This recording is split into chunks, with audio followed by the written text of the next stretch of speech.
I walked into that garage expecting to find my daughter sitting in her wheelchair. Instead, I found her standing, actually standing, tears streaming down her face, laughing. The poor mechanic I'd judged and dismissed had done the impossible. What I witnessed next brought me to my knees and changed everything I believed about miracles. This story will shatter everything you think you know about wealth, miracles, and what really heals a broken family. If you believe some things can't be bought with money, stay until the very end. Hit like if you're ready for a story that will move you to tears, and subscribe, because what happened in that small garage will restore your faith in humanity. My name is Jennifer, and 2 years ago I had everything money could buy. Penthouses overlooking the city, private jets waiting at my command, closets full of designer clothes I'd wear once and forget. My husband Sebastian built a tech empire worth billions, and I played the perfect wife. Charity galas, magazine covers, carefully crafted smiles for the cameras. But behind the closed doors of our marble mansion, our family was dying from the inside out. It all ended on Sophie's 6th birthday. She was wearing a pink dress, twirling around the ballroom we'd rented, her laughter filling every corner. She loved to dance more than anything in the world. I can still see her face, so alive, so full of dreams. The party went late, and I was exhausted from months of planning this perfect event. Sebastian wanted everything to be spectacular, as always. Nothing but the best for our little girl. I was driving us home that night. Sophie was in the back seat, humming the birthday song, playing with the diamond bracelet my mother had given her. I was tired, so tired my eyes kept drifting. I remember the traffic light, remember thinking I could make it through the yellow. I didn't see the drunk driver running the red light from the side. He hit us on my side, and the car spun like a nightmare I couldn't wake up from. Sophie survived. That's what the doctors kept saying, as if that word, survived, was supposed to comfort me. But my baby girl would never walk again. Permanent paralysis from the waist down. The doctors used cold, clinical words while I stood there in my torn, blood-stained dress, feeling my entire world collapse. Sophie was physically fine otherwise, they said, but I wasn't, and neither was she. The guilt ate me alive. Every single night I'd replay that moment. If I hadn't been so tired, if I'd stopped at the yellow light, if I'd seen him coming. The ifs became a prison I couldn't escape, and Sophie knew. Children always know. She stopped looking at me the same way. The warmth in her eyes turned cold, replaced by something that looked like accusation. She stopped talking to me, stopped asking for me when she cried. My daughter looked at me like I'd murdered her dreams, and maybe I had. Sebastian and I fell apart. He never said it directly, but I knew he blamed me. We started sleeping in separate rooms. We communicated through assistants, through text messages, through everything except actual conversation. When we did speak, it turned into arguments about whose fault it was, who should have done what differently.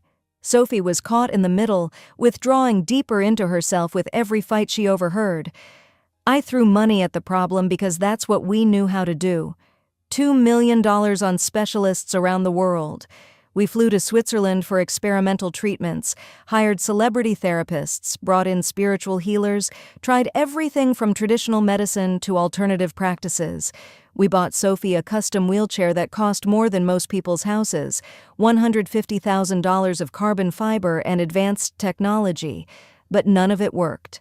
None of it brought back her smile, her voice, her spirit. The night before everything changed, Sebastian announced he was taking Sophie alone to see another specialist 3 hours away, just the two of them. "You've done enough damage, Jennifer," he said, his voice cold as ice. "We fought worse than we ever had before. I threw a vase. He slammed doors. We screamed things we could never take back, and Sophie heard everything." I found her later, curled up in her wheelchair, crying herself to sleep. That night, alone in our empty mansion, I stared at photos of Sophie as a baby, happy, whole, trusting. I called a divorce lawyer. I even wrote a goodbye letter to my daughter, convinced that disappearing from her life would hurt her less than having me around as a constant reminder of the worst day of her life. I was going to leave that night, just disappear and let them heal without me. Then my phone rang. Sebastian, angry as usual. The wheelchair had broken down in some small town. Some nobody mechanic claimed she could fix it, and he was furious about the delay. He demanded I send our assistant with a replacement chair immediately. In the background, I heard Sophie crying, "I want to go home, Daddy." Something in her voice, the raw pain, the exhaustion, the loneliness, stopped me cold. I tore up the goodbye letter and got in my car. I drove for 3 hours, not knowing what I'd do when I got there, just knowing I couldn't let my daughter cry like that without at least trying one more time. When I arrived, I was shocked by what I found, a rundown neighborhood with cracked sidewalks and faded buildings, and there, squeezed between a laundromat and a convenience store, was the smallest, shabbiest auto repair garage I'd ever seen. I stepped out of my car in a $5,000 dress and heels, and I'll admit, my first thought was disgust. Get Sophie away from this place, this poverty. These people couldn't possibly help us. I walked into that garage ready to demand we leave immediately, checkbook already in my hand. That's when I saw her, Mia. She couldn't have been more than 25, wearing torn work clothes covered in grease stains. Her hair was messy, pulled back in a simple ponytail. Her shoes were cheap and worn. Everything about her screamed struggle, and everything about me screamed judgment. I didn't even try to hide my disgust. I pulled out my checkbook right there. "I'll pay you $5,000 to stop wasting our time," I said, my voice dripping with condescension. "My assistant can bring a proper technician who actually knows what they're doing." I thought I was being generous, offering her more money than she probably made in months just to go away. Mia looked at me with these calm, steady eyes and quietly said, "No, thank you." She refused my money. Nobody refuses my money. That's when Sebastian shocked me. He told me to leave if I couldn't be civil. My own husband, defending this stranger against me. "Mia's been kinder to Sophie in 1 hour than we've been in months," he said. The words hit me like a slap. I was furious, humiliated, ready to grab Sophie and leave. But then I actually looked at my daughter for the first time in I don't know how long. Sophie was sitting on the floor with Mia, and she was talking. Full sentences. Laughing. I couldn't remember the last time I'd heard her laugh. When had my daughter stopped talking to me? When had I become someone she couldn't even look at? I hid behind Sebastian's car and listened to them talk. Mia was asking Sophie about her dreams, not her disability. Not about therapy or progress or limitations, just dreams. And Sophie said, "I used to dream of being a dancer." Used to, past tense, like her dreams had died with her legs. But Mia didn't accept that. "Used to?" she said gently. "Dreams don't die, sweetie. They just change shape. Maybe you won't dance the way you imagined, but that doesn't mean the music stops." I saw my reflection in the car window. Perfect hair, flawless makeup, designer everything, but my eyes were dead, empty. When had I stopped being Sophie's mother and become just another person who looked at her and saw tragedy? When had I started treating her like broken glass instead of my brave, beautiful daughter? Sebastian found me outside, and for the first time in over a year, we had a real conversation. "She talks to a stranger but not to me," I whispered through tears. Sebastian's voice cracked when he replied, "Maybe because the stranger doesn't look at her like she's broken." We both broke down right there, holding each other, finally admitting we'd lost our way. Mia told us the wheelchair would take all night to repair. Sebastian took Sophie to a nearby hotel, but I refused to leave. I needed to understand what this woman had that I didn't. What made her able to reach my daughter when I couldn't? It was awkward at first, me in my expensive dress, completely out of place in that garage, watching Mia work. The silence was thick with my shame and her quiet dignity. Finally, around 2 a.m, I asked her, "Why are you really doing this?" Her answer changed everything. "Because I know what it's like when people give up on you." She told me about her grandfather who raised her and taught her mechanics after her parents abandoned her. They said she'd amount to nothing, that a girl couldn't make it in this world alone. But her grandfather believed in her, taught her that fixing things with your hands could heal things in your heart. My defenses crumbled. I told her about the accident. For the first time since it happened, I spoke the words out loud to someone who wasn't paid to listen. I was driving, It's my fault she can't walk. I destroyed my daughter's life. I waited for judgment, for confirmation of what I already believed about myself. Instead, Mia said something that shattered me. You were there. You survived together. That's not destruction, that's love. She's alive because you protected her with your own body. Did you know that? The impact was on your side. You took the worst of it so she wouldn't. I had never thought of it that way. Never.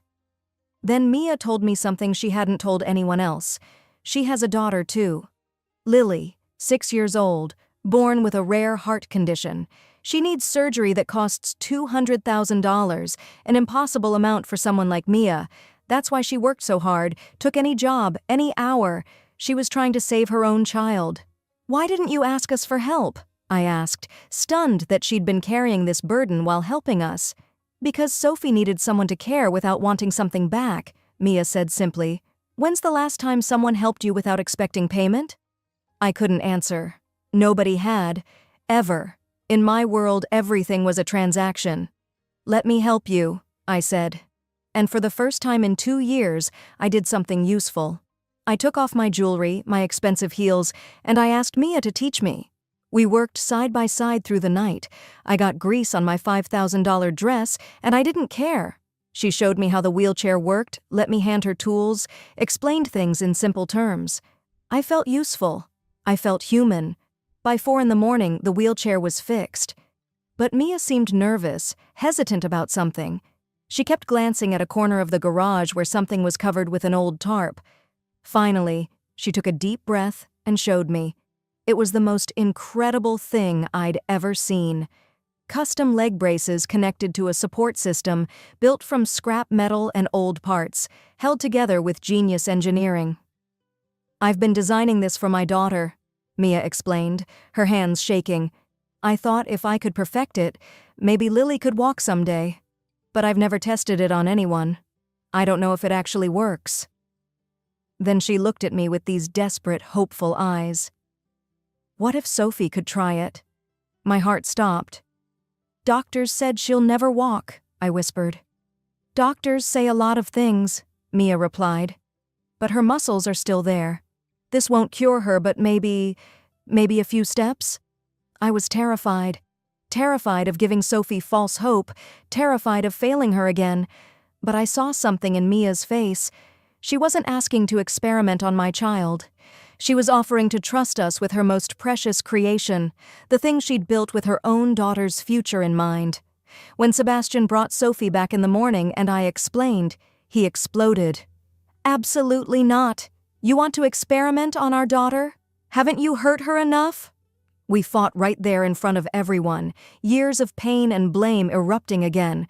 Sophie started crying, Mia looked stricken, and I felt our family breaking apart all over again. Then Sophie screamed, "Stop!" We all froze. She hadn't raised her voice in 2 years. I'm not broken glass. I'm still here. Stop talking about me like I'm not. Let me try. Her face was red, tears streaming, but there was fire in her eyes. Fire I thought had died forever. Sebastian and I both went silent. When had we stopped listening to her? When had our guilt become louder than her voice? Mia carefully explained the device to Sophie. Support braces, assisted movement, safety harness. It wouldn't cure her, but it might allow standing, maybe a few steps. Sophie looked Mia straight in the eye and said with absolute certainty, "I want to try." It took 20 minutes to attach everything. My hands shook as I held Sophie's hand. Sebastian filmed on his phone, unable to speak. Mia's hands trembled as she secured each strap, each connection. The weight of the moment pressed down on all of us. The first attempt failed. Sophie tried to stand and immediately fell back into her wheelchair. My heart shattered. The second attempt, same result. The third time, her legs shook so violently I begged her to stop. "No!" Sophie said through gritted teeth. "One more time!" On the fourth attempt, something different happened. The device whirred to life, the braces locked, and Sophie's legs responded. She was standing. Actually standing. For the first time in 2 years, my daughter was on her feet. "Small movements," Mia coached gently. "Let the device help you." Sophie took one shaky step. Then another. 3 steps total before her strength gave out and she needed the wheelchair again. But they were 3 real, actual steps. Sophie started laughing and crying at the same time. "I did it! I walked!" I collapsed on the floor, sobs tearing out of me. Sebastian dropped his phone and rushed to embrace us both. We held each other, really held each other, for the first time since the accident. 2 years of pain releasing in that moment. I looked up to thank Mia, but she'd backed away into the corner, crying quietly, giving our family this moment, this stranger who'd given us back something we thought we'd lost forever. We went home that day different people. Sophie practiced with the device every day. Sebastian and I started talking again, real conversations, not fights. Our marriage began to heal, but I couldn't stop thinking about Mia and her daughter Lily. A week later, I decided to surprise her. I had a check for $200,000, enough for Lily's surgery, and a job offer to head our new foundation helping disabled children. I drove to the garage excited, ready to change Mia's life the way she'd changed ours. But when I looked through the window, I froze. Sophie was there. My daughter was in that garage, and she was standing, using Mia's device, helping another little girl take steps, coaching her, encouraging her, completely independent.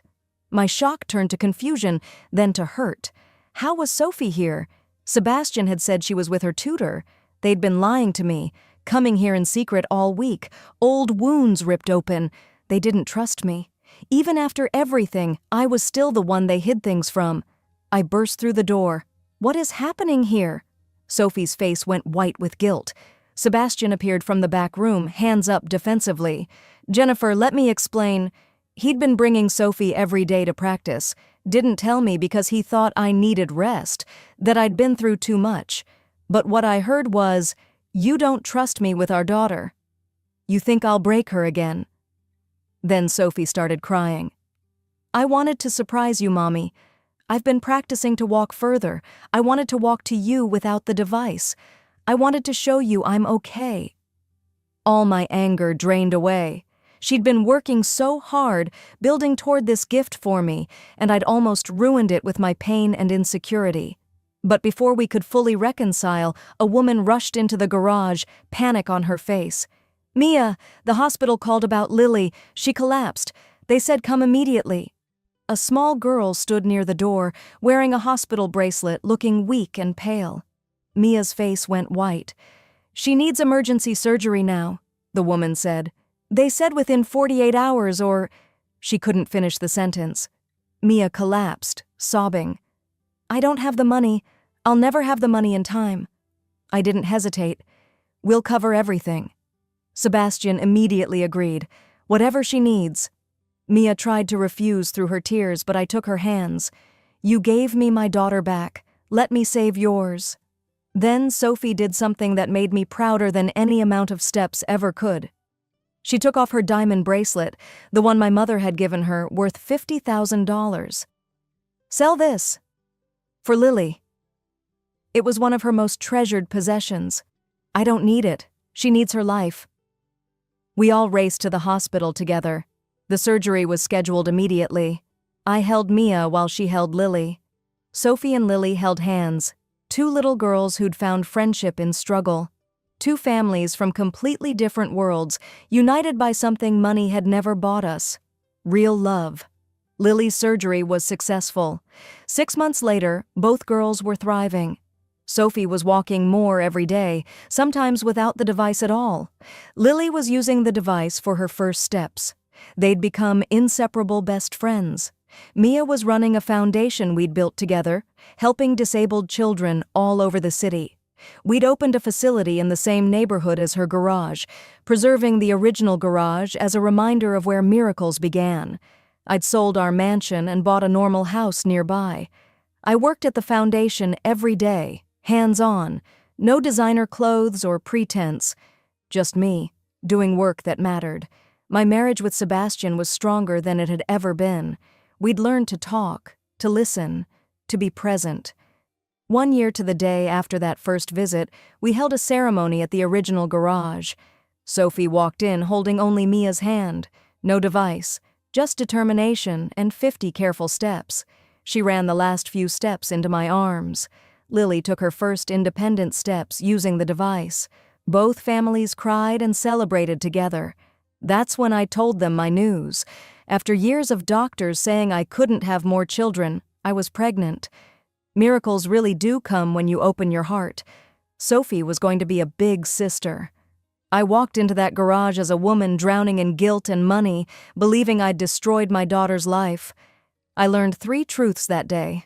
First, miracles aren't bought. They're built by people who care. Second, the people we judge might be the angels we need. And third, sometimes the only way to save your family is to let a stranger show you how to love again. If you're broken, if your family is falling apart, if guilt is eating you alive, hear this: you are not beyond saving. The answer might not come from expensive solutions or perfect plans. It might come from a greasy garage, a kind stranger, and the courage to let go of control. Real wealth isn't measured in bank accounts. It's measured in steps taken, hands held, and hearts healed. If this story moved you to tears, hit that like button and share it with someone who's struggling today.